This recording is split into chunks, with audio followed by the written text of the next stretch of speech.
आप सभी को मेरा नमस्कार और आप सभी को मेरी शुभकामनाएं। जो भी डॉक्टर बनने के लिए पूरी कड़ी मेहनत कर रहे हैं, आपका एग्ज़ाम आने वाला है, मैं जानता हूँ, नीट 2022, जो कि 17 जुलाई को कंडक्ट होगा।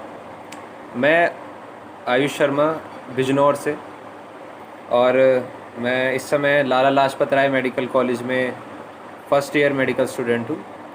मैंने नीट 2021 एग्ज़ाम में 637 मार्क्स स्कोर किया था। बहुत सारी चीज़ें मैं आपको बताना चाहूँगा, मैंने अपनी तैयारी में फ़ॉलो की थी। मैं आपको बताऊँगा कि आपको क्या क्या करना चाहिए अगर आप किसी समस्या से जूझ रहे हैं, ख़ासकर इस समय पे जो आखिरी का टाइम होता है, उसमें पूरी तैयारी के बाद हमें लगता है कि क्या करना चाहिए। कि आपका सिलेबस लगभग कंप्लीट हो चुका होगा, और सिलेबस कंप्लीट करने का मतलब ये होता है कि आप उसको कम से कम 3-4 बार रिवाइज़ कर चुके हैं। एक बार रिवाइज़ करने से सिलेबस कंप्लीट नहीं कहा जाता है। 3-4 बार रिवाइज़ करने से आपको पता चल जाता है कि कौन से टॉपिक में कितना एरिया है स्कोर करने वाला।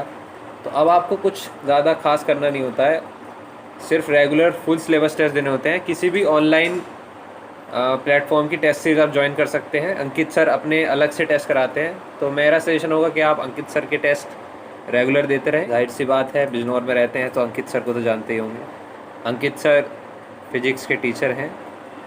उनकी वेक्टर एकेडमी नाम से एक संस्था है जो फ़िज़िक्स कवर कराती है नीट का फुल। और सिर्फ फिज़िक्स ही नहीं, वहाँ पर आपको पूरे नीट के कंप्लीट टेस्ट देने को मिलेंगे। फ़िज़िक्स, केमिस्ट्री, बायोलॉजी, सारे सब्जेक्ट्स कवर कराते हैं सर। रेगुलर टेस्ट कराते रहते हैं अंकित सर। उसको ज्वाइन कीजिए और वो टेस्ट दीजिए। 15 दिन में आप फुल सिलेबस टेस्ट दीजिए। टाइमिंग होनी चाहिए आपकी वही 2 से 5 वाली, जिस समय एग्ज़ाम होता है, रियल में नीट का कंडक्ट होता है। और देखिए कि आप कहाँ पर मिस्टेक कर रहे हैं, एनालाइज़ कीजिए कि अब आपके पास इतना टाइम नहीं है कि आप ये सोच पाएँ कि क्या छूट गया है, क्या रह गया है। जो हो गया है सिलेबस आपका कवर, उसी पे आप फोकस रहिए और रेगुलर टेस्ट देते रहिए और एनालाइज़ करते रहिए अपनी गलतियों को, और उनको नोट करके आपने क्या 2 से 5 टेस्ट दिया, उसके बाद आपने अपनी आंसर्स देखे, सॉल्यूशंस देखे। सॉल्यूशन से ही आपको बहुत क्लियर हो जाता है कि क्या गलतियाँ हुई हैं अधिकतर। तो उसके बाद जो चीज़ें आपको समझ नहीं आ रही हैं, उसको अपने टीचर से डिस्कस कर लीजिए। जिस टीचर से आप पढ़ रहे हैं उनके नोट्स को फॉलो कर सकते हैं। इनऑर्गेनिक में एनसीईआरटी पूरी कवर करनी होती है इनऑर्गेनिक में। और ऑर्गेनिक के लिए बेस्ट फंडा ये होता है कि आप सारी रिएक्शंस जितनी भी हैं उनको कई कई बार लिख के देखें।